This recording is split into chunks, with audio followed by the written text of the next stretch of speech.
Мен Америкага биринчи жолу 2003-жылы келгенмин. Азыр эми келип алып Кыргызстанда жүргөндө эле болуп атам. Мына Чикагода ошол мезгилде кыргыз тилинде интервью берем деп үч кылсам түшүмө кирген эмес. Көптөгөн американецтер таң калат. Биз бул жерде төрөлүп, өсүп, чоңоюп келебиз. Бирок силердин жетишкен 5 жылда, 10 жылга жетишкендиктерди биз кээде 50 жылда жетишпейбиз. Бул өзгөчөлүк каякта деп кээде сурап калышат да. Бала баары бир сенин айтканыңды укпайт, сенин кылганыңды туурайт. Китептен баары пайда аласың. Китепте сөз байлыгың көбөйөт, ой чабытың кеңейет, ар түрдүү адамдардын характерин түшүнөсүң, ичин ачып берет. Мага устаттарым айтканда, тилиңден ынтымак сөз чыксын, денеңден ынтымак амалы чыксын деп. Сыноо күн сайын келип турат. Ар бир мекендешим мен үчүн мекендеш бойдон калат. Алардын оюн пикирин сыйлайм, элдин өкүлүмүн. Анан мындай ылгап, биргеп, бул жакшы, бул жаман. Бир эле жаман бар, ал шайтан.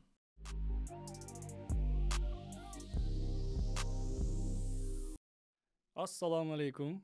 Агай, кандайсыз? Кандай келип алдыңыз? Чикаго шаарына кош келиптирсиз. Валейкум ассалам, ва рахматуллахи ва баракатуху, магфиратуху. Ырыскы деген бир эле жеген ичкен нерсе эмес экен да. Ырыскы деген бул ден соолук, аманчылык, тынччылык, алган илим билимиң, жакындарыңдын жакшылыгы, анан ушундай сапар деле ырыскы. Алла таала насип кылган экен, мына Дидар Гайып деп сиз менен көрүшүп атам. Баатырдын атын алыстан ук деп коет эле. Мына эмне үчүн кээ бир өлкөлөр өнүкпөйт деген китепти которгон ким дедим эле. Көрсө Мирлан мырза сиз экенсиз. Ушундай интеллектуал балдарыбыз көп болсун, илим билимге сугарылган, илим билимге каныккан балдар көп болсун. Бул деле бир чоң ырыскы. Айтор бүгүн келип олтурам, консулубуз тосуп алды, Болот Борбиев. Бир далы Жолдубайлар тосуп алышты, мыкты Өмүрбек болсо атайын видео материалдарды даярдап атат. Анан Дуа деген бир жакшы кафе бар экен, ошол жерде чай беришти. Бул тосуп алар адамдарынын болгону бул чоң бакыт. Эмне себептен дегенде биздин мекенибиз бар, анын аты Кыргызстан. Биз кыргыздарды издеп келдик, сагынып келдик. Кыргыздар дагы бизди сагынып тосуп алышты. Ошон үчүн абдан мен тагдырыма ыраазымын, Алла Таалага ыраазымын. Ошон үчүн келгениме абдан кубанычтамын. Дагы бир жолу кош келиптирсиз агай. Ооба, биз сизди келатат деп укканда аябай сүйүндүк. 4 көз менен тосуп алдык. Албетте биринчи Нью-Йорктон баштаптырсыз. Мен ойлойм, Нью-Йорктогулар да сизди жакшы конок кылышты деп ойлойм. Чикаголуктар да бүгүн аябай сизди толкунданып күтүп атышат. Бүгүн кечки маал саат 6-да Кыргыз Community Center бизде кыргыз борборубузда буюрса сиз менен жолугушуу болот. Эл эми сизди тааныйт, бирок бул киши ким экен деп мени тааныбай калышы мүмкүн. Уруксат берсеңиз өзүмдү тааныштырып коеюн. Менин атым Мирланбек Нурматов, түркология илимдеринин докторумун. Бир канча китептин жазганмын, котормолорум бар, котормочумун. Ушул күнгө чейинки эң чоң кылган иштерибизден бирөөсү Сагынбай атабыздын вариантын Манас аты кыргыз тилинен түрк тилине которгонбуз 4 киши. Атайын ушул кызматыбыз үчүн мамлекет тарабынан да сыйлык алганмын. Кандай сыйлык? Атайын ушул кыргыздын маданиятын, адабиятын чет өлкөгө таанытты деген бир мындай грамота алганмын. Андан тышкары Чикаго шаарында жашаймын. Бул жерде ушул кыргыздар менен биргеликте биз 5 баланын атасымын. Өзүмө жараша азыр кичинекей чакан бизнестерим бар. Бирок ошол эле убакта ошондой илимий иштерди алып бараткан кезим. Азамат жакшы. Бул эми илимдин докторумун деп айтып коюш оңой эле. Бир нече китеп жаздым деп айтып коюш оңой эле. Бирок ошол докторлукка жеткен, уктабаган түндөр, китептин бетин карап таң атырган түндөр, мисалы, изилдеп жазган, диссертация жазган кандай кыйын нерсе. Анан китеп жазгандын өзү кандай кыйын, канча материал топтойсуң, канча факт топтойсуң, аны системдештириш керек, иреттештириш керек. Канча энергия кетет, убакыт кетет, көздүн майы кетет. Ошон үчүн кыргыз өзүнүн баатырларын биле жүрүш керек. Азамат, мен таанышканыма абдан кубанычтамын. Мен дагы аябай кубанычтамын. Туура айтасыз. Илим изилдөө ийне менен кудук казгандай деп айтылат. Оңой болгон эмес. Буну илим изилдеген кишилердин баары эле билет агай. Сиздин келгениңизге сүйүнүп атканыбыздын себеби эми өзүңүз байкап жүргөндөй акыркы жылдарда биздин кыргыз жарандары көбү Америка штатына ар түрдүү себептер менен көчүп келип калды. Эл көчкөн жерде, эл болгон жерде элдин атуулдары, элдин алдындагы мындайча айтканда интеллигенттери, өнөрчүлөрү дагы аркасынан келет экен, эл менен бирге болсо келет экен. Сизден мурда дагы бир канча кишилерди конок кылганбыз, бирок сиздин келгениңиз бизди аябай кубандырып атат. Себеби эл сизди ар тараптуу таанышат, бирөөсү акын катары тааныйт, бирөөсү сизди педагог катары тааныгандар бар, саясатчы катары тааныганы бар. Ошон үчүн ар түрдүү тармактан көптөгөн адамдарды кызыктырып келесиз. Жанагы кыргызда макал бар эмеспи, жигитке 77 өнөр аздык кылат дегендей. Ошого дал келген жигиттерден бирөөсүз. Ошон үчүн биз сүйүнүп атабыз бүгүн сиздин келгениңизге. Албетте кечки маалдагы эл өзүнүн суроолорун сурайттыр. Бүгүн ушу экөөбүз ушинтип биргеликте кичине маек куралы деп чечтик эле.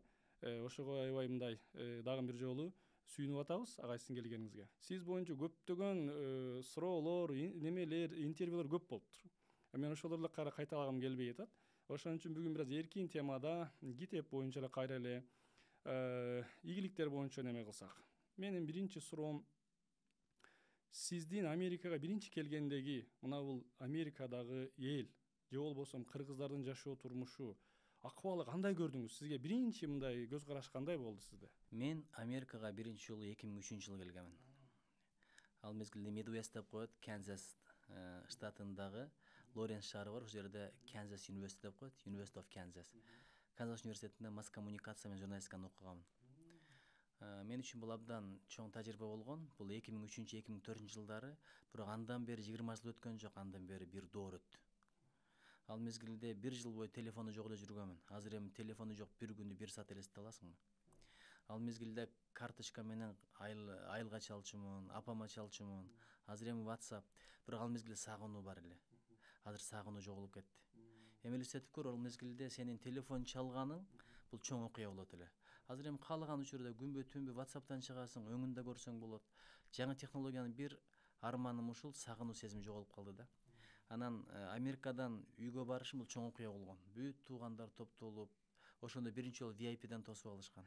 Аяш атам, балта булайсызда, мен атам өтүп кеткен, ошой бир эш болоюн, атасынын ордуна ата болуп бир жоктотпоюн деп тосуп алган. Атайын ошо жалдап турду VIP кызматкерлерин. Анан ошондо бир тилек кылды эле, балам мындан кийин дайыма VIP'де келип жүр деп. Эми бул деле бир жакшы бата болгон экен. Андан бери 20 жыл. Ал мезгилде билесизби, бир кыргыз көрсөң, ушундай сүйүнөт элең. Кыргыз эмес, өзбек, казак көрсөң да бир бооруңду, бир тууганыңды көргөндөй сүйүнөт элең. Анткени сага тааныш үн, сага тааныш менталитет, сага тааныш өң дегендейчи.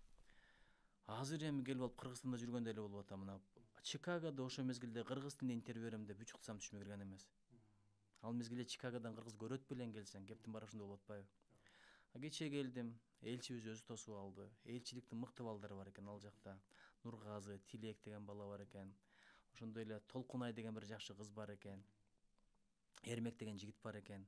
Кыргыздын жаш жигиттери, мыкты дипломаттары биздин программаларды абдан жакшы уюштуруптур. Байден өзү катышкан иш-чара болду. Муну National Praying Breakfast деп коет экен. Бул Эйзенхауэр деген президент 60-жылдары негиздеген экен. Ошондон бери президенттер катышкан иш-чара экен. 127 өлкөдөн адамдар келди. Ошолор менен баарлаштык, сүйлөштүк, жакшы сөздөрдү уктук. Бул эми бир чоң саясий, коомдук иш-чара болду. Андан кийин мага айтып калышты, Пенсильванияда, Филадельфияда кыргыздар көп деп. Элчиден сурандым, бир жолукпайлыбы деп. Анан кулактандыруу кетти, кечинде жолугушуу болду. Эми мен мындай руханий тематикада көбүрөөк сүйлөгүм келген, анткени мекендештер менен сагынышасың, бир туугандарды көргөндөй болуп.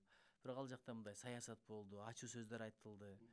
Ар түрдүү мындай резонанстуу инсандар жүрдү. Эмне болсо да биздин мекендештерибиз, ар бири мен үчүн кымбат. Баарлашып, ушундай сүйлөшкөнүмө ыраазы болдум. Андан кийин түнкү Нью-Йоркту уктабай өткөздүк. Бруклинде жүрдүк. Жанагы эркиндик эстелиги бар эмеспи? Ошону алыстан карап, анан шаардагы жана буканын айкели бар. Ошол жерге бардык. Анан Турат деген жигит бар экен, Жоомарт деген жигит бар экен.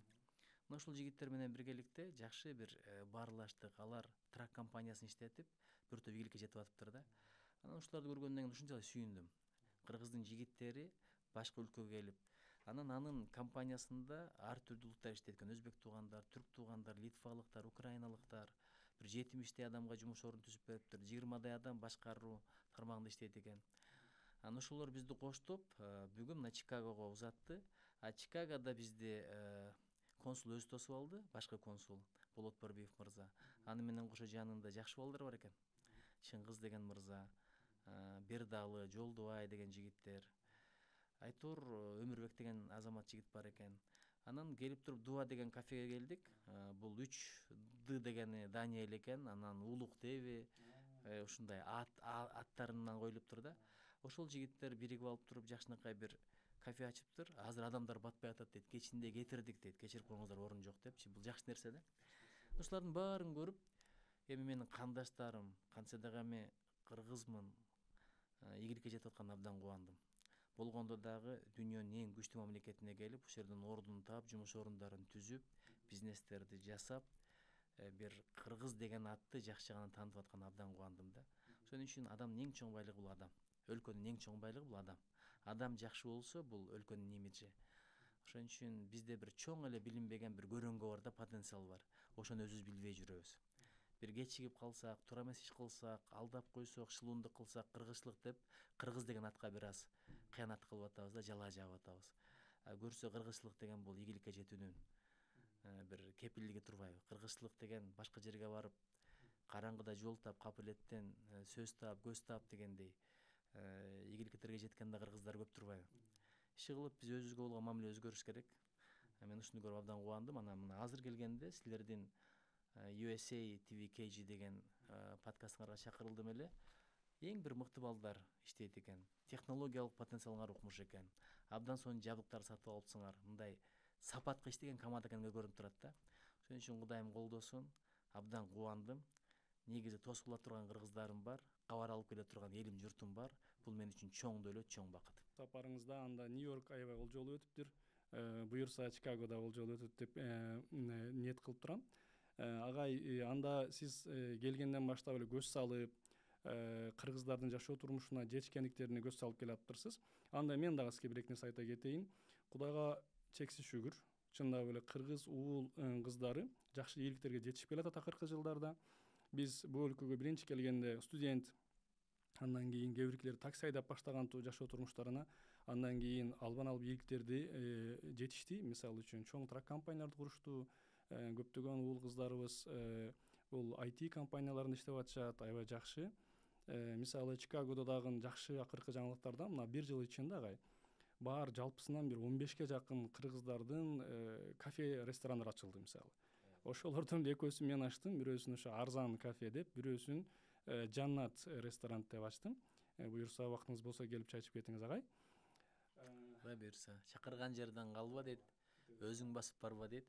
Анан бул жакта бирөө чакырганда барыш керек экен, эмнеге билесизби? Көрсө аябай кымбатчылык турбайбы? Кымбатчылык экен. Мисалы бүгүн суу сатып алдык аэропортто, $5 да, жанагы жарым литр суу бар го. $5 деген бул Кыргызстанда дээрлик 500 сом болуп атпайбы эми? 500 сомго жакын акча болуп атат. Жарым литр суу. Анан болгону жанагындай бир кичинекей эти жок эле нан короп коюптур, чөп чарды. Аны экөөнү алдык, дагы бир жумуртка менен кошо бир $28 болду да, эки эле адам. Бул деген сөз 2,5 миңге эки кичинекей нерсе жедик да.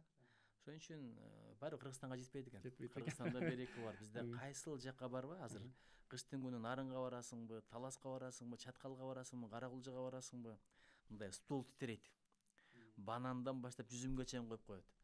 Анан ушундай бир меймандос кол ачык эле экенбиз. Ошон үчүн бул жакта чакырган жерге барыш керек экен. Кудайга шүгүр ошол кыргыз келиндери көчмөндүк маданияттан келгендигинен уламбы, же кыргыздын өзүнүн ошо нукура канында барбы, генетикасында бар билбедим.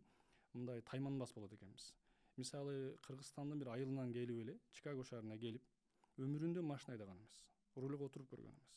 Досторунан бир аптага жетпей рулду үйрөнүп, машинаны үйрөнүп, тез эле таксиге чыгып, башка иштерге чыгып кеткен уул кыздарды көрүп, мен таң калып атам.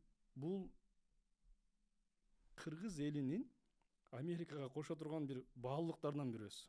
Биз албетте Американын баалуулуктарын алалы деп келгенбиз. Бирок ар бир улут бул жака баалуулук кошот. Биз дагы ойлойм, биз ошол жактарыбыздан бияка ушундай бир баалуулук кошо алабыз деп ойлойм. Себеби көптөгөн американецтер таң калат. Биз бул жерде төрөлүп, өсүп, чоңоюп келебиз. Бирок силердин жетишкен 5 жылда, 10 жылга жетишкендиктерди биз кээде 50 жылда жетишпейбиз. Бул өзгөчөлүк каякта деп кээде сурап калышат да. Сиз дагы ошондой нерсени баамдап келесизби, же эмнелерди баамдадыңыз ушул боюнча? Абдан жакшы нерсени айттыңыз. Караң, келип өмүрүндө рулга отурбаган адам бир жумада үйрөнүп алып анан кийин такси айдап атат деп кирешчилик деп коет эмеспи, кире кылып атат деп атпайсызбы? Бул Американ системасынын өзгөчөлүгүн айтып турат да. Бизде мисалы сөзсүз түрдө автошкола деп коет, автомектепте окушуң керек. Ал бир нече күнгө созулат, бир нече айга созулат. Андан кийин сынак тапшырылат, бир жыгылат, эки жыгылат, кайра убара кирчилиги бар да. Америкалыктарда андай талап жок экен да, сен айдаганды билесиңби? Бүттү. Ошон үчүн бирок ошондой болсо деле бизде бир топ кырсыктар көп болуп атат да. Балким коррупция бардыр, же окутуунун сапаты жакшы эместир. А бул жакта анчалык эмес. Эреже жакшы иштейт, мыйзам жакшы иштейт. Бир эки жолу эң жок дегенде бир турам эсерге токтотуп койсоң, же болбосо курду тагынбасаң деле $100 башталат дейт, туурабы? Бизде мисалы 15 күнүн ичинде төлөсөң, 50% төлөйсүң. Бул жакта андай жок дейт. Төмөндөтпөйт, тескерисинче бир айга төлөбөй койсоң $200 кылып коет дейт да. Айтайын дегеним, адамдын үйрөнгөнүн баглаш керек го дейм, билгенин баглаш керек. Кээ бирлери канча окуган менен барбашы мүмкүн, кызыкпашы мүмкүн. Кээ бир адамдар бар, мындай дилгир батыл үйрөнүп алат да. Мен булардын ушунусун бааладым. Экинчиден баягы smoke checking деген бар турбайбы? Машинанын түтүнү кандай чыгып атат, зыяндуу заттарды нормадан көп чыгарбайбы, аны текшерет экен. Бизче техосмотр. Кыргызстанда техосмотр деген бул коррупция болгон да. Бир эки жерде болгон, акчасын берип койсоң, жөн эле кагазга коюп бере берген, ошону менен баягынын таягы тас кейпинде кала берген да. А буларда жеке менчик эстолорго мүмкүнчүлүк берет экен, лицензиясы бар экен. Ошолор ансыз деле машиналар барып туруп текшерилет эмеспи? Биз текшериле жүрбөйбүзбү? Электрикке бир барабыз, анан жанагы амортизациясын текшертебиз. Ошол жерде эле бул деңгээли мындай жарайт жарабайт деп кагаз берип коет экен. Эртең бүрсү күн техникалык бир проблемадан улам ошол машина кандайдыр бир кырсыкка учураса, ошол эстөө жооп берет экен. Көрдүңүзбү, мындай мүмкүнчүлүктөр кеңири ачылыптыр да. Анан кыргыздын жөндөмдүүлүгү неден деп ушу көчмөндүүлүктү туура эле айттыңыз. Биз бат үйрөнөбүз. Эмне себептен дегенде көчмөн келбейт экен. Көчмөнгө келбейт экен, көчмөн өзү барат экен. Бирок барган жерде ошол укулатка, ошол өзгөчөлүк ыңгайлашат экен да. Ошон үчүн тилин да бат эле үйрөнүп кеткен, жөндөмдөрүн бат үйрөнгөн, талантын бат үйрөнгөн, өзгөчөлүктөрүн, психологиясын, менталитетин бат үйрөнгөн. Ошол нерсе бизде бар. Мунун жакшы жагы дагы бар, жаман жагы дагы бар. Эмнеге билесизби? Байкасаңыз, бир арабызда башка бир улуттун өкүлү болсо, 10 адам кыргыз турса деле ошонун тилинде сүйлөгөнгө аракет кылабыз да. Ушинтип отуруп кээде мындай тилибизге болгон суйурмат жоголуп баратат, ачыгын айтайын. Мен бул жака келип, мекендештерден суранайын дедим, балдарга кыргыз тилин үйрөткүлө. Эгер кыргызчаны билбей калса, маданияты билбей калса, анда кыргыз болбой калат. Ассимиляция болуп кетет. Бирок Кыргызстанда деле ошондой маселе бар. Экинчиден мындай чечкиндүү элбиз. Япондорду көргөмүн да, өздөрүнүн суши деген тамагы бар. Ошол сушини 5 жыл, 10 жыл үйрөнөт экен. Кыргыздар бир көрөт экен да, оңой эле турбай деп туруп жасай баштайт экен да. Ошон үчүн Москвадагы суши ресторандарда көбүнчө кыргыздар иштейт дейт. Өңүндө японго окшош. Орустар келип япондорду ойлой берет экен, бирок ушундай жактарыбыз бар да, мындай кыла алам деген. Бирок өзүбүз кылалым деген менен ата энелер кичинекейибизде кыла албайсың, колуңдан келбейт деп көп айткан экен да, ушулар туура эмес. Анткени сөз болот, сөзүнөн кийин өзү болот деп коет. Негизи эле ушундай эр жүрөк чечкиндүү элбиз. Мага бир Санкт-Петербургда Өмүрзак деген иним айтты эле, Таластан келиптир. Айылда дейт, мындай эле жүргөмүн дейт, бирок бул жака айла жок келдим дейт. Келгенде жардам берер эч ким жок дейт. Таянар эч ким жок дейт. Ошондой учурда адамдын мээси 10 эсе жакшы дейт экен дейт. Анан мен бул жакта байкадым, бияка келип деле мээси жакшы деп атат эми, баягындай таянар эч ким жок. Бирок таянар эч ким жок деп айта албайм, анткени мен бирдекени уктум, кыргыздарга аябай жардам берет экен. Ушул жардам берген сыпатты жоготпойлу. Жаңыдан келген мусафирга жардам берсең, батасын аласың, анын да жолу ачылып кетсе, бул сенин да кабириң. Ошентип бирибизге мен дайыма айтып келатам, көз менен колдой бололу. Көздөн жаш чыкса, кол арчийт, колго тикен кирсе, көздөн жаш чыгат. Айтор мен кыргыздын ынтымагына, жөндөмүнө, чечкиндүүлүгүнө, жетишкен ийгиликтерине ушундай сыймыктанып баратам. Бул жөнүндө китеп жазыш керек, кино тартыш керек, анткени бул өзүбүзгө чоң мотивация берет да. Дагы бир канча жылдан кийин келгенден кийин мындай нерселерди угасыз. Мына жаңа айтып кеттиңиз го. Немелердин, япондордун сушиси. Азыр суши дегенде Япония эске келет бул жердечи. Бир күн келет тандыр самса дегенде кыргыз эске келет. Тамактан мисалы үчүн. Же болбосо бир күн ушундай каалайт элем, бир күн ат дегенде кыргыз эске келип калса Америкадачы. Дагы ушундай бир кыргыздын өзүнө таандык сыпаттары менен Америкада өзү таанышыбыз керек. Себеби ар кимиси мисалы үчүн саусач дегенде бул жерде жана колбаса дегенде поляктар эске келет да. Ошондой болуп эле биз дагы кээ бирки буюмдарыбыз менен, кээ бирки өзүбүздүн мындай баалуулуктарыбыз менен Америкада өзүбүздүн ордубузду тапсак деген оюбуз бар агай. Мен ойлойм ушуларды бир күн көрөбүз. Туура эле ошондой эле болсун. Эми кыргыз дегенде бир эле Самсуну түшүнбөй, билбейм, бир жаңы программаларды, баягы программное обеспечение деп коет эмеспи компьютерлерде, ошол сыяктуу жаңы тиркемелерди түшүнгөн заман келсин. Мен ишенем, илим билим технология жагынан деле алдыга ат салдырбайбыз эгерде чындап умтулсак. Мен япондордун бир өзгөчөлүгүн байкаганмын. Жөндөмү жагынан азыр деле айтам, кыргыздарга жетсе жетет, жетпесе жок да, мындай ашпайт. Бирок алар көп иштейт. Бир ишти баштаса аягына чыгарган, логикалык жыйынтыкка келет да. Ушунчалык эмгекчил. Биздин ак жол жоламандар ар жагынан Алла Таала күч кубат берген да. Япондордо андай күч кубат жок, бирок мээнет кылып атып жетет экен ошол деңгээлгечи. Ошон үчүн биз бир аз мындай мээнетти күчөтсөк, аракетти күчөтө турган болсокчу, башкалар жетпеген ийгиликтерге бат эле жетебиз. Мен буга терең ишенем. Бийик тоодо туулган элбиз, бийик тоодо жашаган элбиз, биз бийиктикти оңой эле багындырабыз. Мен буга ишенем. Анан дагы бир деген айтпайсызбы, кыргыз өзүнүн маданиятын алып келип атат деп. Кечээ бир окуяны айтып берди мага. Көрсө бир эже келиптир. Эми эже дегенде бизден бир тойлуу улуу болуш керек, бир 60-тарда го дейм. Анан келип 6 ай жашаптыр дагы, жана жаштыл карта утуп алып келген экен. Кайра кетем деп чыгыптыр. Эмнеге десе, бул жакта же интрига жок экен, же ушак айтыша албайт экенсиң, же урушканга киши жок, жерип кеттим деген экен да. Ал жагыбыз дагы бар, чын айтканда.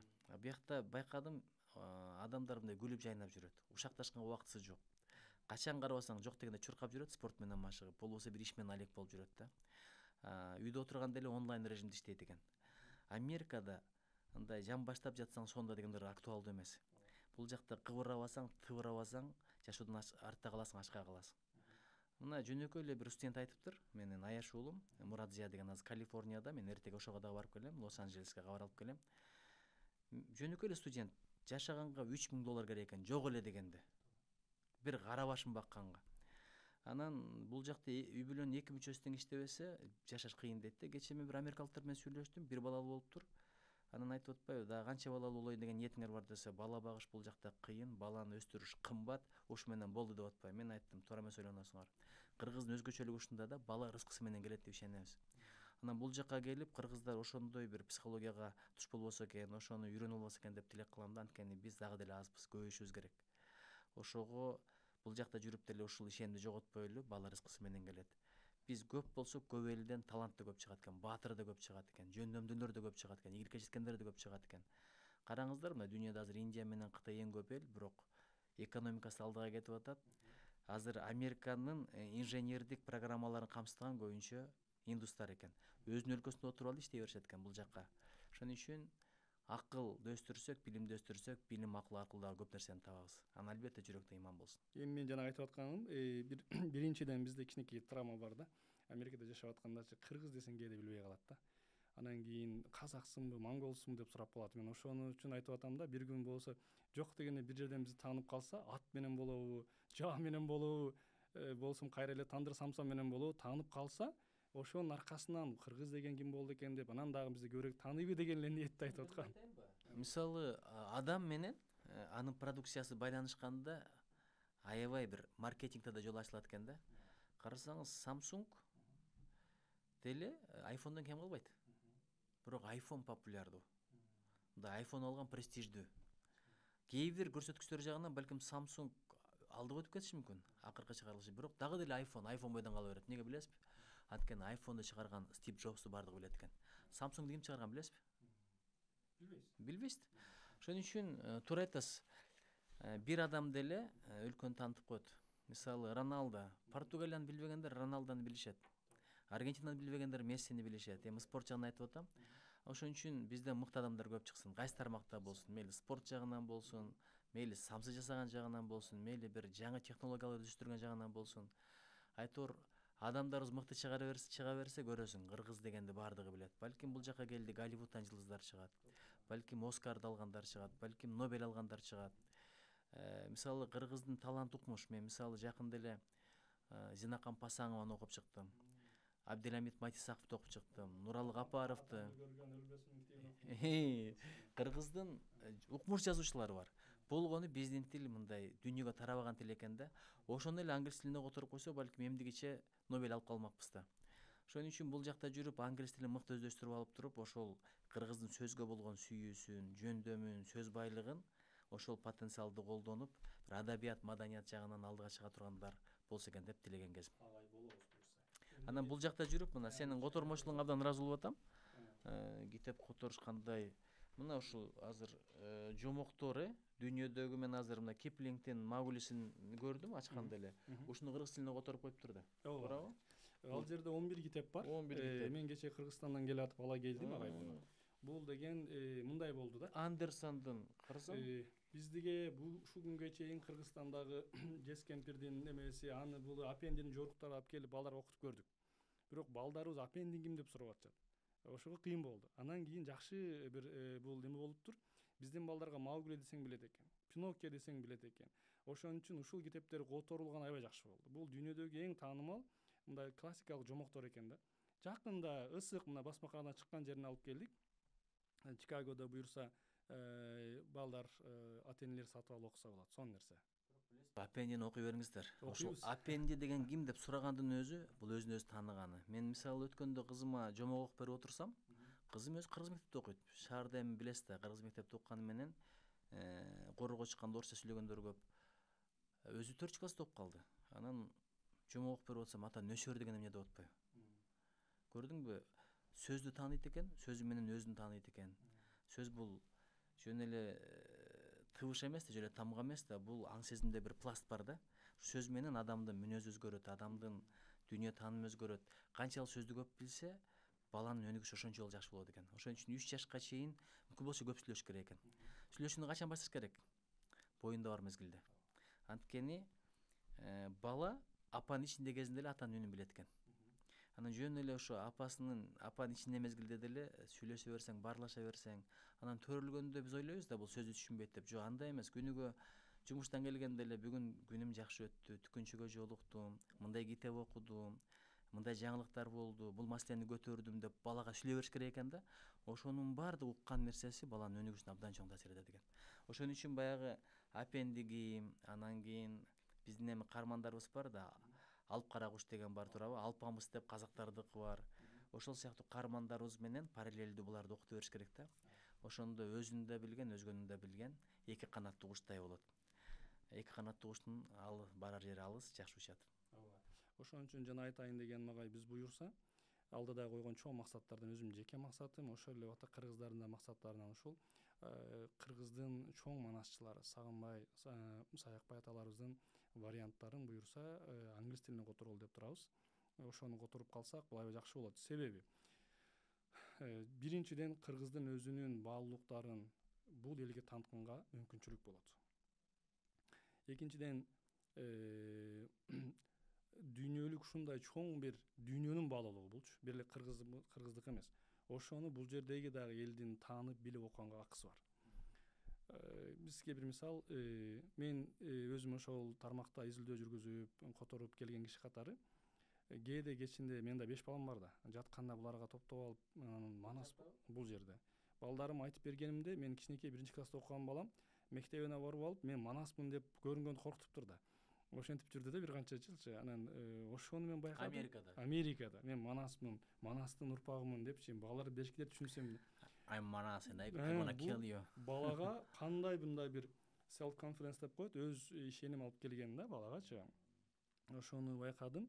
Балдарыбызга сиз айткандай өзүбүздүн немелерди беришибиз керек экенин байкадым.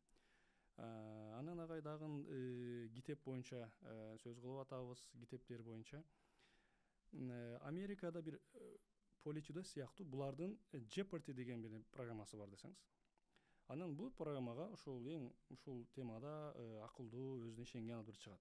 Ошол жерде бир кызык киши бар. Бул киши бизге окшогон иммигрант бир үй бүлөдөн келген бир бала экен.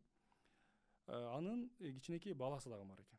Анан булар экөө атасы да эми жана 34-35 жаштагы киши экен, баласын жетелеп алып күнү китепканага барат экен. Китепканада баласын китеп окутат экен, ушундай китептердичи. Баласына китеп окутуп жүрүп, баланын китебин окуган агай жакшы экен. Эмнеге дегенде, биринчиден баланын китептеринин баарында сүрөттөр болот экен. Окуган адамдын эмесинде жакшы калат экен. Ошол экен биринчи секрети. Андан кийин ошол киши жана катышкан конкурстарында ийгиликке жеткенинин себебин ушул деп айтып атат да. Себеби мен баламды китепканага алып барып, болсом англис тилин жакшы билчү эмесмин дейт. Ошону алып барып, ошону менен биргеликте ошол жаш балдардын китебин окуп жүрүп көптөгөн маалымат топтоп алыптырмын деп катар бир канча жолу ушул конкурста биринчи болуп келди да. Ошол азыр эң мындай мыктылардан болуп эсептелет. Эми карап коюңуз, буну эмнеге айттым? Китеп окуунун жашы, китеп окуунун бир кандай бир немеси жок экенин көрсөтүп атат. Караңызчы, жаш балдардын китебинен жолго чыгып отуруп, англис тилин ошол жактан үйрөнүп отуруп, бул жердеги эң билим боюнча эң чоң конкурска катышып миллиондогон долларды утуп алып атат да. Бул кандай сонундай бир жакшы бир мисал да. Анан мен ошону угуп жолдо келатып ойлонуп келдим азыр. Китеп окуу, айрыкча жаш балдардын китебин окуу, заманбап китептерди окуу бизди дагы бир аз мындай өзүбүздүн заманбап кылат окшойт дедим. Китеп бизди заманбап кылат окшойт дедим да. Ошол дагы мага мындай бир неме келди. Туура эле айтып атасың. Анткени бир молдек айтып атпайбы? Эртең менен турсаң дейт, анан таза аба кирсин деп терезеңди ачасың дейт, анда таза аба эле кирет дейт. Бирок азан угайын десең, сооп да кирет, таза аба да кирет дейт да. Таза аба ансыз деле кирет дейт, эгерде азан угайын деген ниетинен ачсаң дейт. Ошон үчүн баягы кээ бир иштер бар да, бир ишти кыласың, бирок анын пайдасы шарапаты 4-5 болот. Карасаңыз, анын ниети эмне болгон? Балам өссүн, балам өнүксүн деп, баласы үчүн курбанчылык кылганда, ошон үчүн Алла Таала өзүнө да берек берип атат. Чындап балага жомок окуп бериш ойлойт экенбиз да, балага эле пайдалуу, жок, биринчи сага пайдалуу экен. Мен өткөндө ушу Андерсонду кыргызча окуп бердим кыздарыма. Кунстакамера деген сөздү өмүрүмдө биринчи жолу уктум. Баягы нокот үстүндөгү ханзада ханыша деген бар эмеспи? Ошол принцесса на горошке дегенби?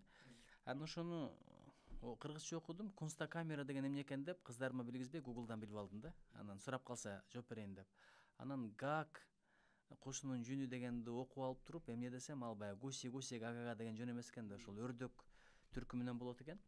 Ошентип окуп атып көп нерселерди өзүм үйрөнүп атпаймынбы? Ошон үчүн балага үйрөтөм деген адам негизи өзүңө үйрөнөт экенсиң.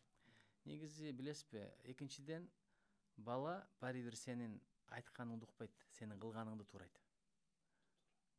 Мисалы, балам деп туруп бир насаат айтасың, бирок каршысын кылсаң, бала баары бир ошол сөз жугунуш болот экен да. Ошон үчүн бул абдан жакшы өрнөк болду. Ушу баламды окутам деп жүрүп, кошо окуп жүрүп, бүгүн мындай чоң эрудициясы укмуш болуп, Американы багындырган бул Кыргызстанды багындырган эмес эми. Капа болбойсуздар мекендештер. Бизде 7 миллион эл. А бул жакта 300-400 миллионго жакын болуп атпайбы? 500 миллиондон ашык болуп атат. Болгондо дагы ар жактан келген melting pot деп коет го. Курама темир курч болот. Болгондо да кыйындары келет, акылдуулары келет, эр жүрөктөрү келет. Ошолордун арасынан сурулуп чыгып, азыр таанылып атканы демек ошо баласынын батасы, баласына болгон курбанчылыгы, баласынын келечегин ойлогондугу. Бул мен үчүн да чоң мотивация. Кээде өзүм үчүн болбосо ушу балдарым. Кээде балдарым ызы-чуу болуп атса, ар жака кирип алып өзүмчө окуйм да чоң китептерди. Андан көрө ушу балдарыма окуп беришим керек экен. Аларга да пайда, мага да пайда. Баягы убакыт экономдогон болом. Анан апасынын да сөзүн азыраак угам да, балдарга көп көңүл бөлбөс дегенчи. Туура айтасыз агай. Агай, ошо китеп боюнча мына менде дагы айтпадым, жана 5 балам бар, алар кичүү жаштар, ар түрдүү жаштарда. Анан мен дагы балдарга жомок десе, мен биринчи өзүм оюман токуп жомок айта баштадым. Бир бала болуптур, чоң атасы менен айылда жашайт экен жайлоодо, анан алар шаарга келиптир, анан шаардагы окуялар мындай болуптур деп бир күн ушуну айтып бердим. Анан эртеси күнү эле кайра шаардык баланын айылга барган жашоосун айтып берип аттым да. Анан өткөндө биз Кыргызстанга барып, анан Элдар Абакиров деген мырза менен экөөбүз бир жака сапар тартып калдык. Анан мен ушуну айтып калдым. Айтып калсам, ал киши мени угуп, анан күлүп калды. Эмне болду десем, как раз мен дагы ушундай башымда окуя өттү. Мен да кыздарыма жомок айтып берип отуруп, 7 жылдызбы, жоголгон жылдыз деген бир китеп неме айтып берген болчумун, жомок дейт. Ошону ушул жомок чыгарган Турар басмаканасы экен неме кылып, ошону китеп кылып чыгарышыптыр. Сиздер китеп кылып чыгарып койбойсузбу дедиле, дедим. Мен аны ал кезде ойлоп аптырмын дедим. Эми караң, ал киши өзүнүн кызына жомок айтып отуруп, анан ошону мындай ал киши өзү дагы ошодон рахат алган, балдарына жакшы нерсе айтып берген өзүнүн немесинен.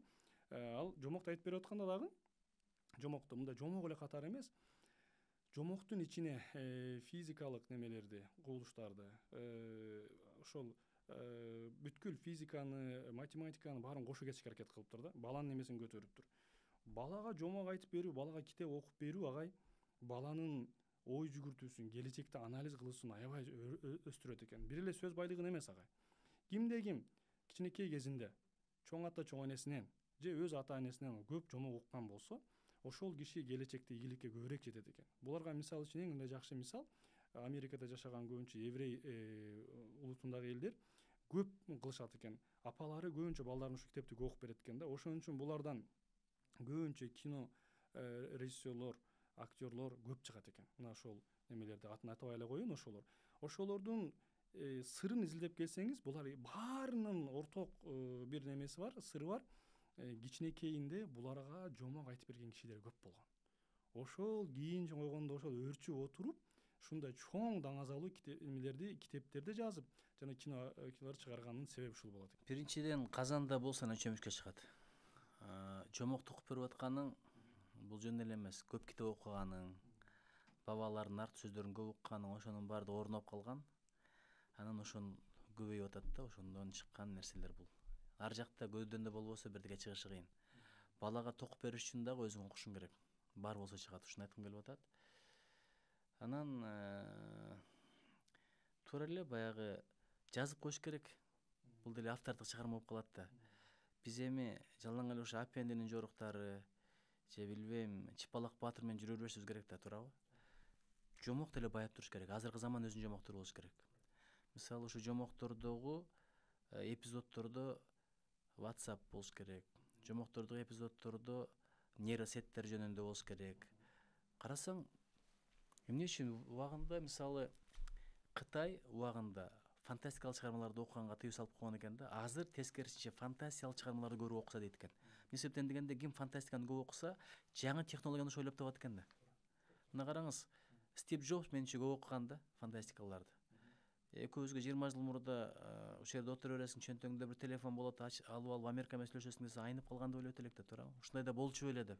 Бирок алар биринчи ой жетет экен, ой жеткен нерсеге бой жетет экен да. Ошого жомок бул аябай чоң маани. Анан дагы бирдикесин айтайын.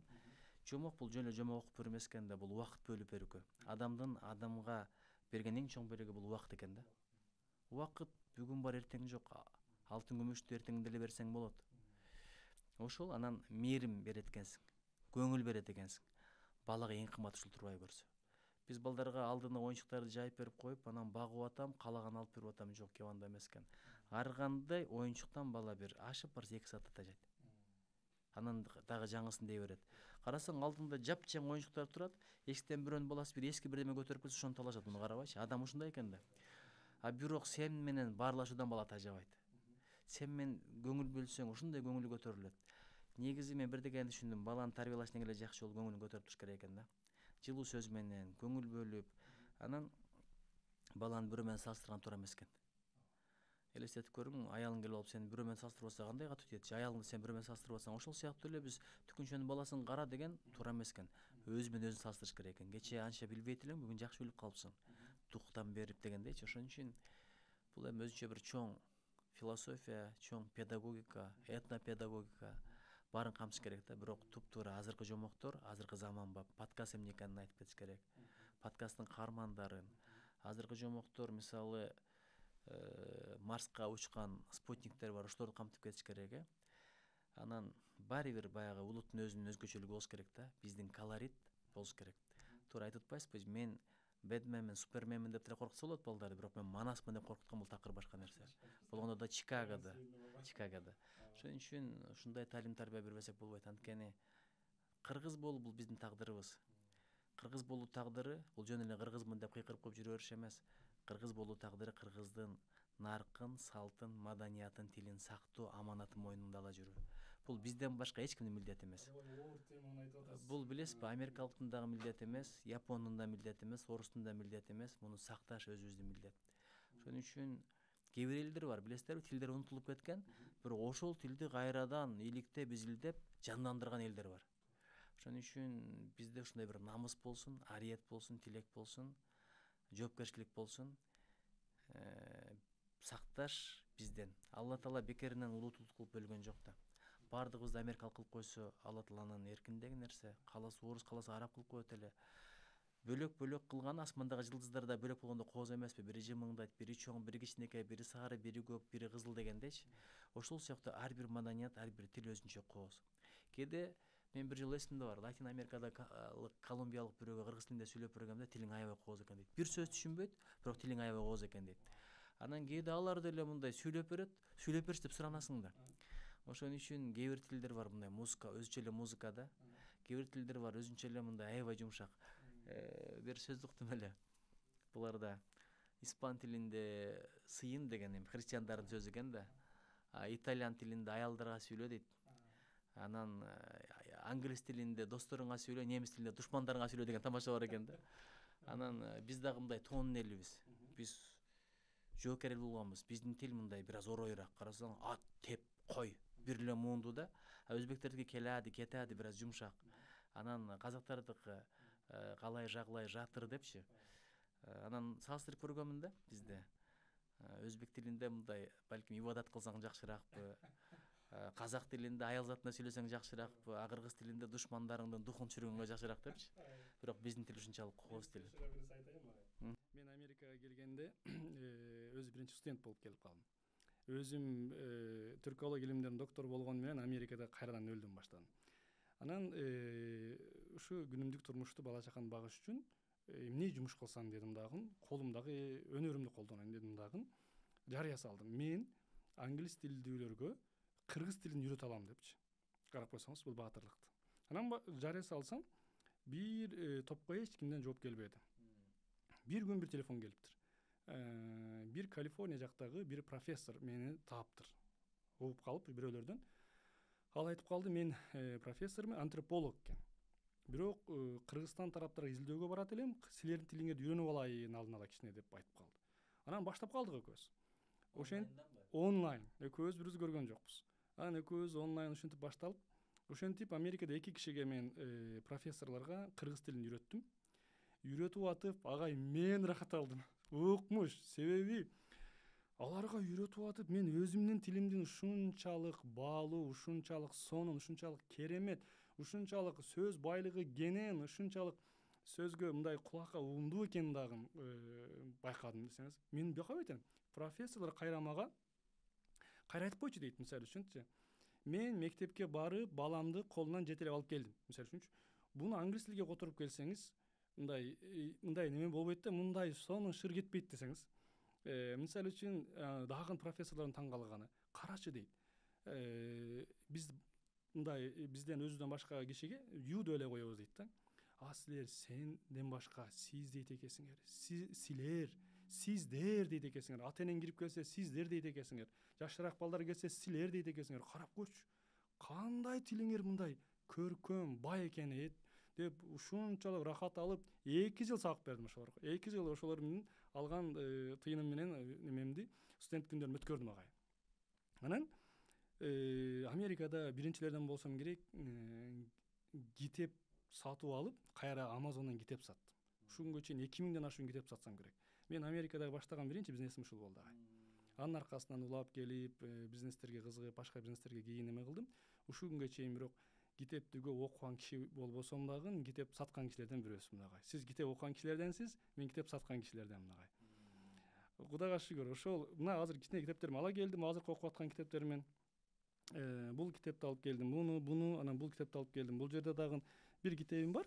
Китебиз бар.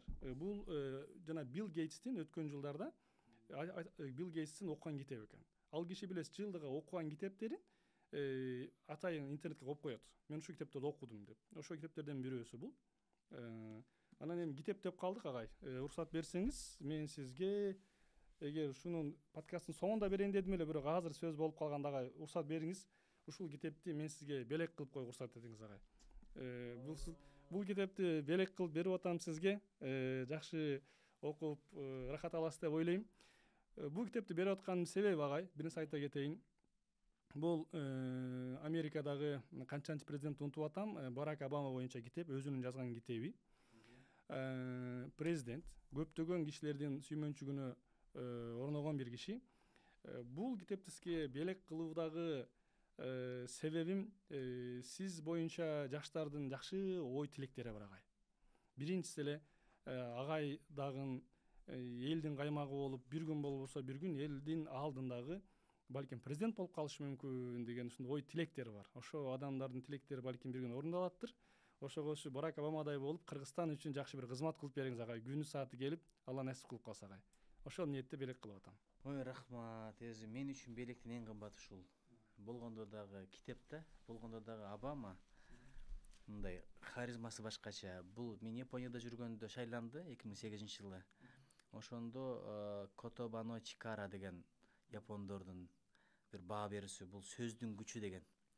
Аябай риторикасы мыкты турбайбы? Оратор киши экен. Улам дебаттарда жеңип, улам элди ынандырып, элди өзүнө буруп отуруп, анан мындай харизмасы да башкача болчу да, бул тарыхта биринчи жолу афроамерикалык болуп калды. Кандай кылба бул тарыхта калган инсан. Ошол мезгилде баскетбол менен машыккан, жакшы ата, жакшы жубай. Анан бир чыгармасын окугам мурда, бир Дерзость мечты беле, Дерзость надежды. Орус тилинде окудум эле, азыр эсимде жакшы болбой атат. Анан ошондо мындай кемчиликтерин деле ачык айткан киши экен да, чынчыл эле киши экен. Айтор ушул болгондо да Чикагодан чыккан да, ушул жерден сенатор болгон, адегенде штатка шайланган экен. Мен деле университетте мугалим болгом, юрфакта. Бул киши да юрфакта мугалим болгон экен. Анан адегенде штаттын депутаттыгына шайланып, андан кийин Американын сенатору болуп, ошондон анан президент болуп кетип атпайбы. Менимче жакшы иштеп берди. Уят кылган жок, 2 мөөнөткө шайлап берди эли журту. Бул кишиден үйрөнө турган жактары да абдан көп деп эсептейм. Ошон үчүн чоң рахмат. Барак Хусейн Обама. Мен бирок муну билгенде сизге да белек алганчы келмей экенмин. Мен сизге бир сөз берейин. Эгерде Кыргызстанга барсаңыз, мен азыр келатканда жаңы китебимди басмага берип келдим. Мен атамды таптым деген. Мен атамды таптым деген. Анан бир ниет кылып атам, балким англис тилинде да которушум керек го депчи. Эмне себептен дегенде ойма келбейт эле. Баш сөздү Роза Айтматова жазып берди да. Анан мен ойлогом, мындай карап эле жазып берип коет го десем, Айтматовдор ошону айтмаптыр экен деп бүт окуп чыгыптыр. Окуп чыгып эң аягында айтып атпайбы? Кээ бир чыгармалар бар дейт, аңгеме деп аталганы менен ичинде романдын сюжети бар экен дейт да. Ушундай аңгеме болуптур. Мен каалайт элем, бул орусча, орус окурмандары, түрк окурмандары, англис окурмандары окуса экен деп тилек кылат элем деп. Бул берген батасы болуп калды. Анан бул негизи кыска эле, бирок башка дагы макалалар менен чоң эле китеп болду, бирок Мен атамды таптым деген бул апама арнаган биринчи чыгармам болду да. Апамдын тагдыры. Эми кыскача айтканда, апам өзүнүн атасынын атасы экенин бир 7-8 жашка чейин билген эмес. Эми бул бир себептери болгон ошол жөнүндө да.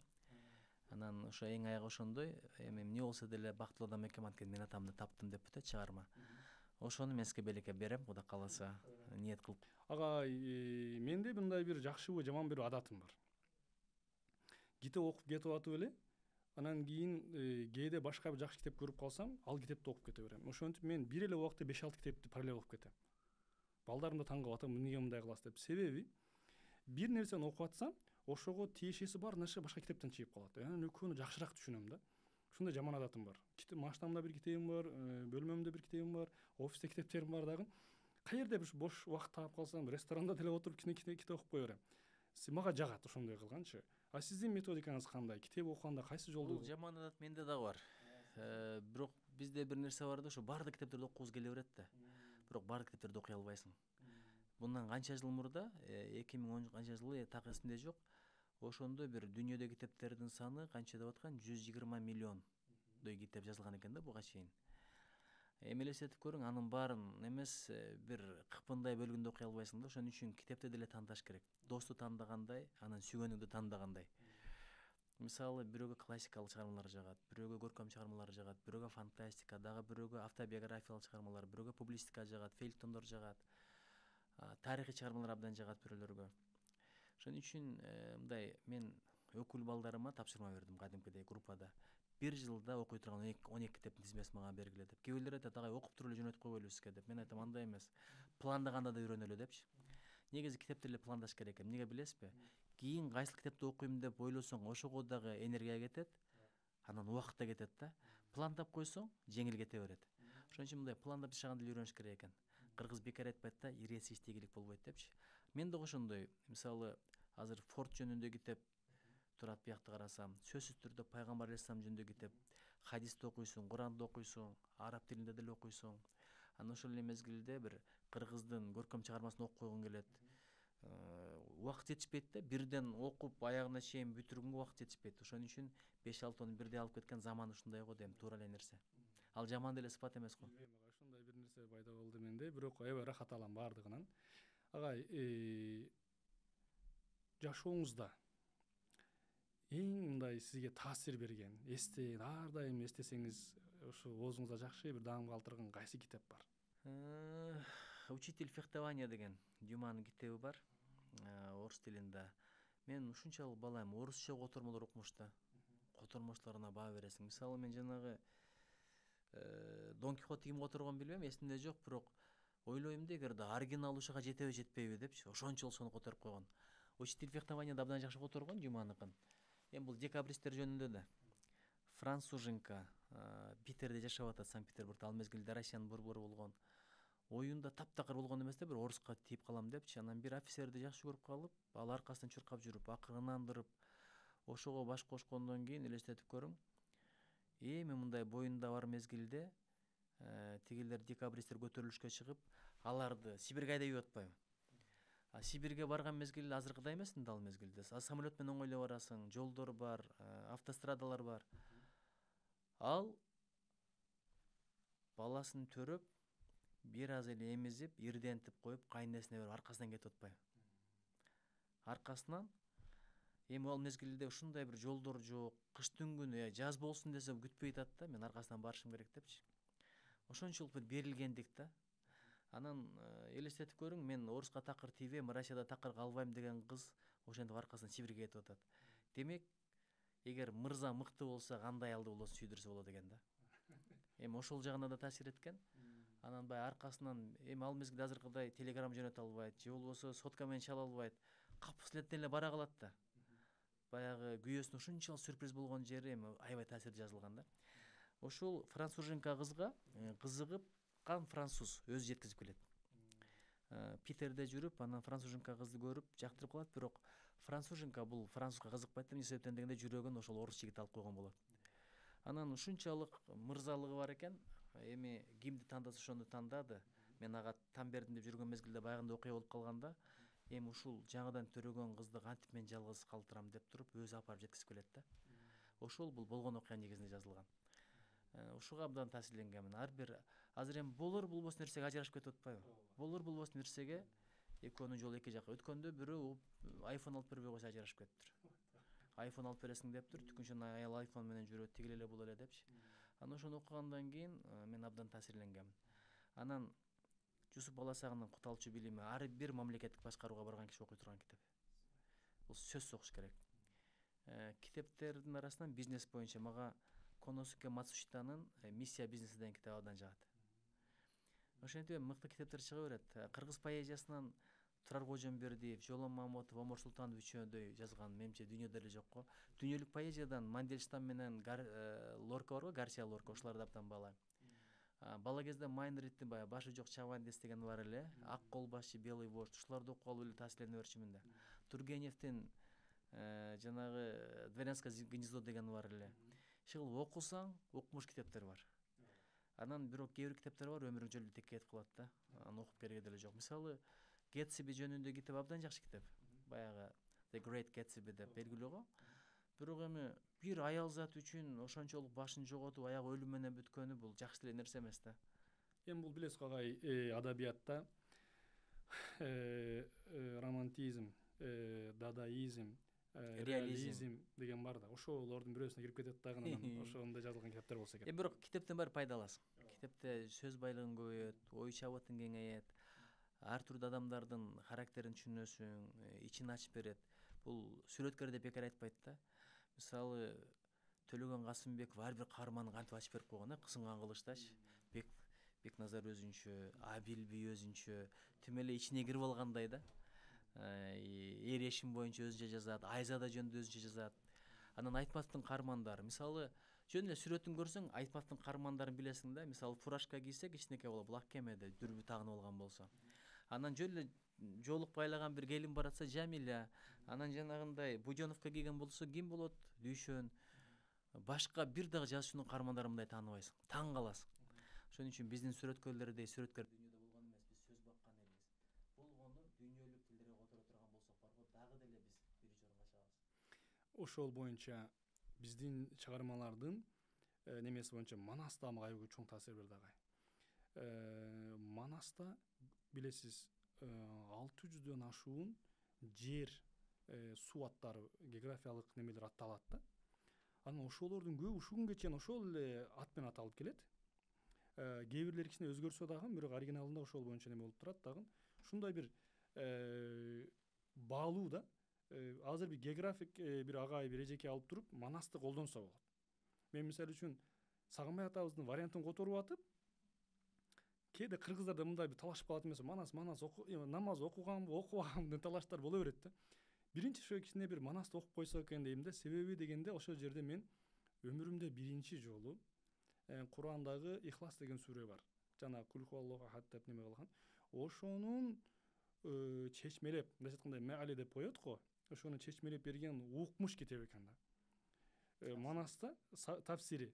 Ошону тафсирин ошо Манастан тапсаңыздар болот. Эми укмуш. Мен муну окуп, таң калып, сүйүнүнгөн менен досторума жибергенин айтпаңыз. Мындай сан экен депчи. Колун сууга салыптыр, кол таратын алыптыр, бутун сууга салыптыр, бут таратын алыптыр дегендерди окучу элек. Сагынбай атанын версиясында абдан маани берилген. Өзү негизи Манас бул бириктире турган фактор. Манас өзү да бириктирген. Карасаңыз, курама жыйнап журт кылдым деп атат, туурабы? Кул алып таптап куш кылдым деп атат. Ушул сөздүн өзү Манастын ким экенин айтып турат да. Азыр эми Манасты колдонуп элди бөлгөндөр бар. Ой, биз Манасчылбыз, Кыргыздын Манасы бар. Бул арабкул, бул орусчул, бул батышчыл. Манас болгондо баарын бириктирип коймок, дагы деле. Ал бөлмөк эмес, бул энпочу, бул батышчыл, бул чыгышчыл, анан бул тиги, бул баарын бириктирмек. Мына мисалы, Манастын командасында эчтектерден барбы? Бар. Нойгуттардан барбы? Бар. Казактардын эркөкчө барбы? Бар. Ошол эле Алмамбет келип атат, душмандарын дос кылып атат. Анан башкалардын мисалы ушакка иммунитети жок да. Мисалы иммунитет болушу мүмкүн ковидке, бирок ушак сөзгө иммунитет жок экен. Бирөө жөнүндө бирөө жамандап койсо, ал сага эчтеке кылган жок, аны тааныбайсың, жамандын көргөн эмессиң, бирок ошол жаман сөздөн улам кичине көңүлүң ренжип калат да. Бирок Манас атада иммунитет болгон экен. Карасаңыз, ачуу менен баягы Алмамбет менен Чубак урушуп кетип атпайбы? Ошондо ачуу менен Алмамбет айтып атат, азыр каның экөөңдү бириктирип эмне кылып коем депчи. Ошону Манас уккан жокпу? Укту, бирок укмаксан болуп коюп атпайбы? Манас десе эле баягы кылычын сууруп алып армиядан башталган баатыр эмес. Манас айкөлдүгүндө, кечиримдүүлүгүндө, көрмөксөн билмексен болгондугунда. Кызга сый урматын кара, мисалы, жанагы кыз сайкал менен ошо кызга сый урмат көрсөтүп, азерин алдырып коебуз деп атат да. Баягы күчүн көрсөтпөй, жентльмендин көрсөтүп атат. Ошон үчүн Манас ушундай бир образ. Каныке энебизди караңыз. Каныке энебизди караңыз. Мисалы, акыл айт эленебиз. Манас атабыздын башка да аялы болгон, аны көп айта бербейт. Бирок Каныке энебиздей кадырын билген эмес. Каныке энебиз бир дагы жолун тоскон эмес экен. Ал жака барба, бул жака барба, эми чоң казатка барып эмне кыласың? Боюмда семетей бар, жетим калабы? Ушул жагы сага жетпейби деп айткан эмес экен да. Качан болсо чечимин колдочу экен, демдем берчү экен. Ага улпогун тигип берип, даярдап туруп узатып койчу экен. Келетканда чочуп кетпесин деп семетейдин үнүн алыстан угузган жери да укмуш болуп атпайбы? Ошон үчүн Айчүрөк эне менен Каныке энени койгондо Каныке эненин даражасы жогору турат экен да. Айчүрөк эне бир болсо да кайшы айткан жери бар. Ошондо баягы семетей ачып калдырат эмеспи? Манас атаганы Манас ата кылгандардын бири бул жанында жүргөн 40 чоросу, жакшы достору, анткени жан точкеге аттырат дейт, Бакайдай. Эмнеге Манас дегенде өткөндө мен Акылбек Жапаров экөөбүз сүйлөшүп отурдук. Экономика, налог боюнча келишпеген менен ушул сөз жакты да. Менден бирөө сурады дейт, Манас эмне үчүн Манас? Анан айтып атпайбы? Манас ата болуп туруп, Бакайдай өзүнүн жактыган атасы болуп туруп, Бакайдай ата таап алыптыр депчи. Эми тапкан ата башка, бирок жол көрсөтөр инсанды таап алган бул жакшы эле нерсе да, бир насаатчыны. Айтор Манастан үйрөнчү нерсе абдан көп. Баягы 40 чоросу жөн эле 40 чоро эмес, 40 жактан чемпион. Бири стратег, бири дипломат. Эмне үчүн Манас ата өзүн экинчи орунга койгонго макул болгон? Арасында мыктысы болсо ошону жолго коюп атат. Мисалы, чоң казатка баштап барганда мен баштап барам деген эмес да. Алмамбет жолду билет, Алмамбет башчы болсун, баарыбыз баш эл деген. Ошон үчүн баарынан эле сен кыйын боло бербейсиң. Сенден кыйындарды алдыга алып чыкканды билсең, чыныгы лидер ошо деп эсептейм. Манаска деле жана биздин көптөгөн жол башчыларыбызга деле үлгү ала турган бул пайгамбарыбыз саллаллаху алейхи вассалам бар да. Караңызчы, анын жашоо турмушундагы немелер, пайгамбарыбыздын жолун жолдоп, сүннөтүн аткарган кишилер, мен ойлойм, көптөгөн бактылыктарга, көптөгөн ийгиликтерге жетет го деп ойлойм. Ошол максатта окуп аткан китебим агай. Бул китепти биздин президентибизге бир журналист сураптыр. Акыркы убактарда кайсы китеп окудуңуз десе, ал киши ушул китепти айтып атат. Кээ бир өлкөлөр кантип өнүгүп баратса, кээ бирдер эмнеге өнүкпөй калат деп жооп берген жери бар эсимде. Анан бул китепти эки жазуучу жазган. Бирөөсү Дайран Ажимоğlu деп, бирөөсү Джеймс Робинсон деген эки профессор жазган. Экөөнү тең таанып калдык. Джеймс Робинсон мырзаны Кыргызстанга алып барып келдик. Анан буюрса дагы алып барганы турабыз. Себеби бул сапар өзү кызыгып атат. Үй бүлөм менен барам деп атат. Буюрса жайында салып барышыбыз мүмкүн агай. Агай, бул китеп Political Science деп коет англисчеси. Бул деген кыргызча которгонубузда саясий илимдердин боюнча китеп. Бул китепти биринчиден окуган убактыңыз болдубу? Окугамын. Бул идея абдан кыскача айтканда мындай болуп атпайбы? Кээ бирлери эмне үчүн кээ бир мамлекеттер өнүгүп кетти десе, географиясы жакшы, ошон үчүн өнүгүп атат деп айткандар бар дейт.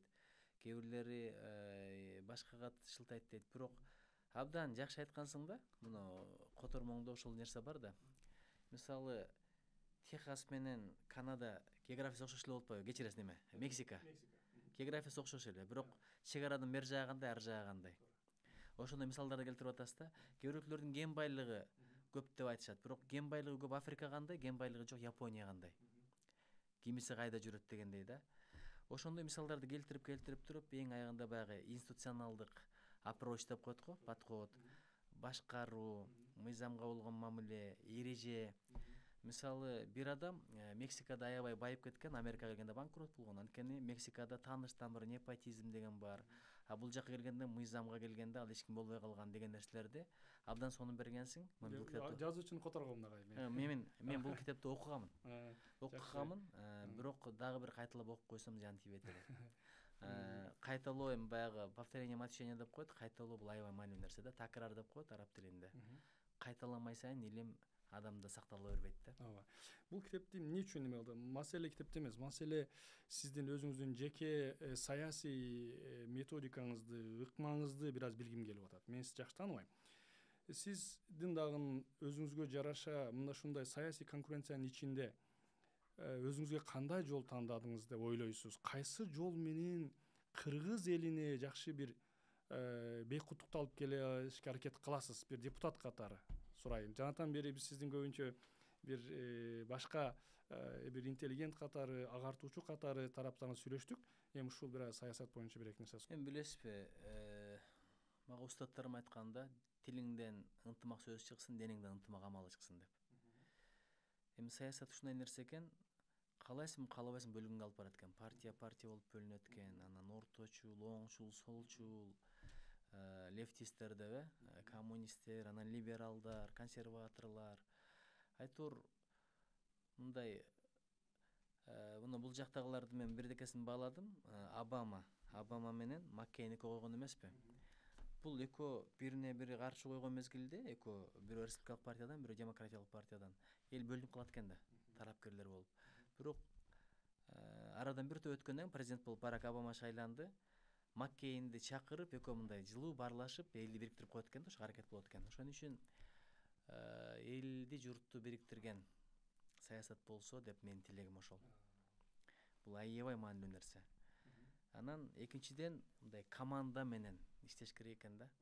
Мен эле акылдуу, мен эле чечем, мен эле баардыгынан кыйынмын деген бул адамды биринчиден өзүңдү алдайсың, экинчиден элди да алдап коесуң да.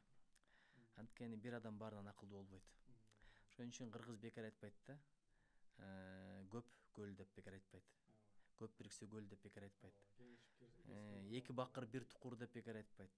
Бирөөнүн акылы жакшы, бирөөнүн стратегиялык ойлоосу жакшы, бирөөнүн аналитикасы жакшы, бирөөнүн чечкиндүүлүгү жакшы.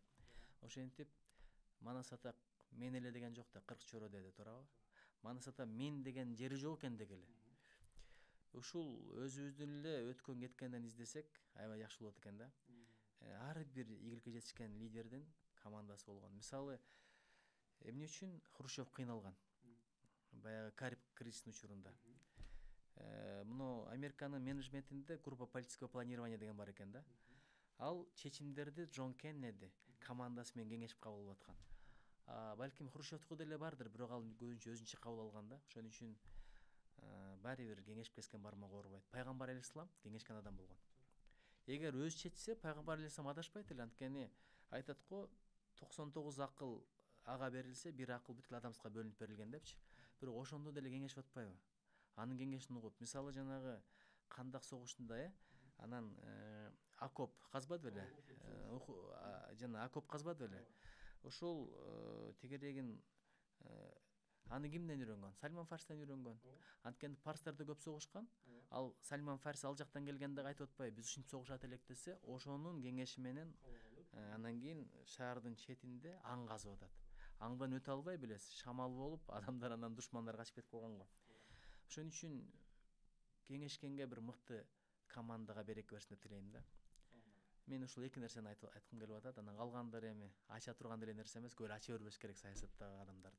Түшүндүм агай. Бирок сиз азыр мындай көзгө көрүнүп, эл оозунда сөз боло баштаган бир жаш саясатчылардансыз. Жакшы жактарыңыз ушул тайманбассыз. Жакшылыкка чакырып, жамандыктан элди узакташка аракет кылып аткан бир кишисиз да. Ушул жагыңыздан Кыргызстанга жакшы бир саясий бир методика алып келдиңиз. Бул сиздин юник, өзгөчө тарабыңыз да.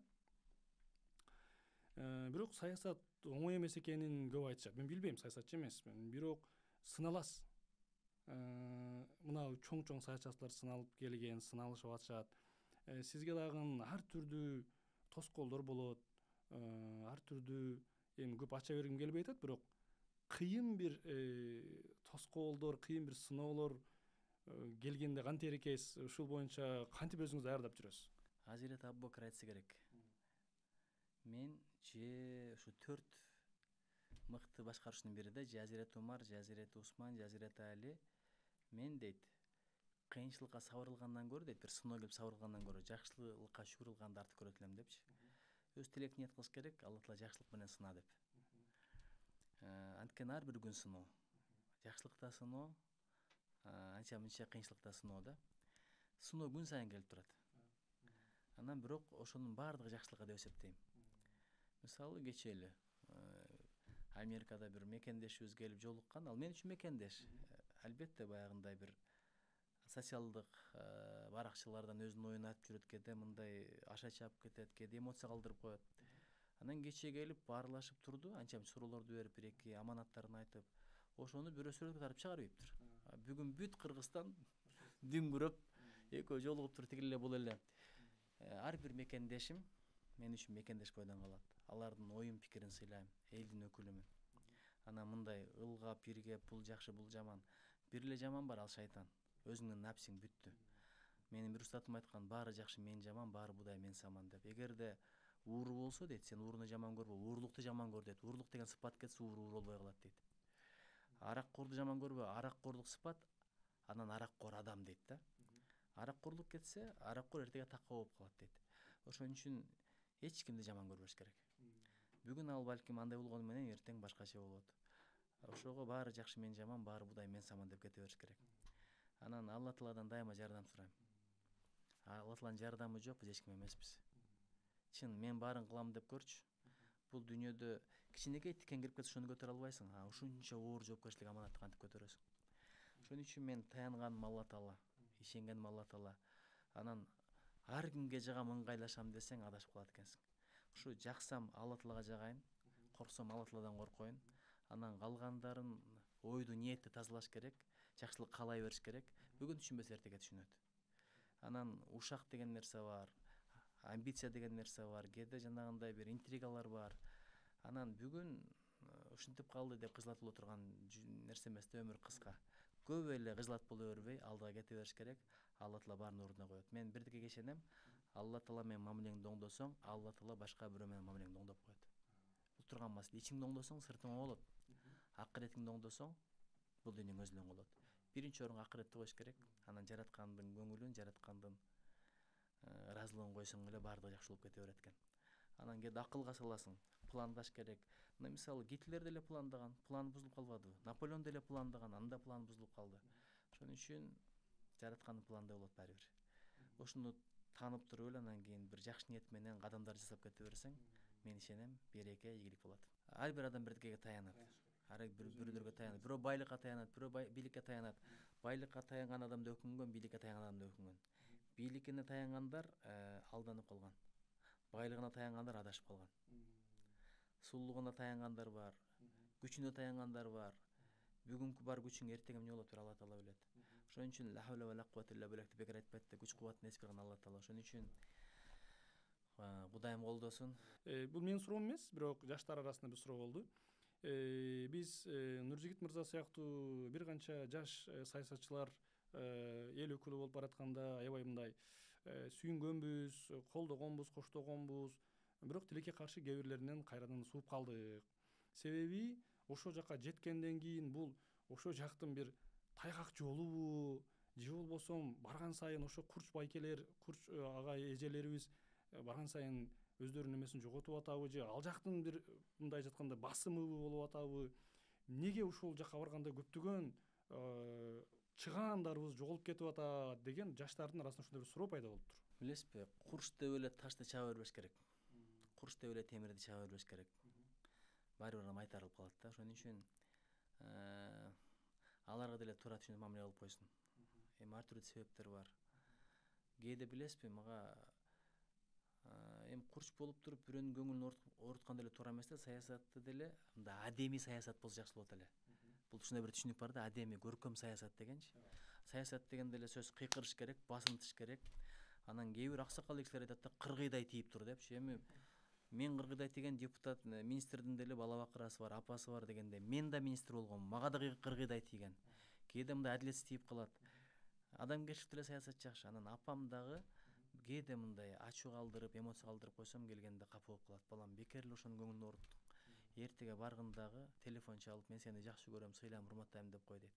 Бир жолу атын айтпай эле коеюн, вицелердин бирине мындай катуураак тийип алдым. Анан ал мындай атагы чыккан вице, качан болсо мындай элдин журттун көңүлүн чордонун да. Анан барсам апам айтты да, балам, сага жакшы эле сүйлөп атты эле го. Ушу кантип болсун деп мындай ушундай капа болуп калыптыр. Эртеси келип чайга чакырбадым. Анткени мага апамдын көңүлү кымбат, апанын жүрөгү сезет. Ошон үчүн бул деле бир барометр сыяктуу да. Апам, балам, мына жерди эле, мындай бизнес кыл, мунун бияка дайында дебейт, бирок ошо адамгерчилигимди карап турат да. Ошон үчүн мени төрөгөн аял. Ошондой да себептер болушу мүмкүн.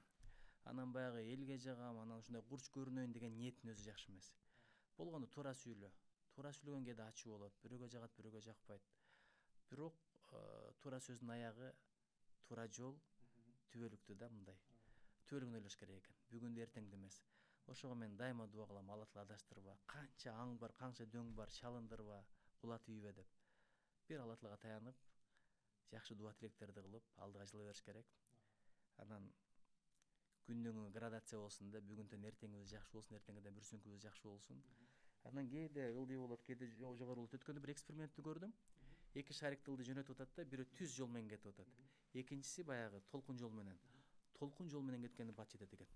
Себеби ылдый түшкөндө баягы ошол эле динамика менен, ошо инерция менен кара чыгат экен да. Ошентип күчтөнөт экен. Ошон үчүн ийгиликке жеткен адамдардын тагдыры эч качан ушундай кеткен эмес. Пайгамбар алейхисаламды караңыз, кээде сыноо болгон, кээде таш бараңга алынган, кээде кыйналган, кээде ач калган, кеч калган, бирок аягы. Ошон үчүн дайыма аягын тилейли.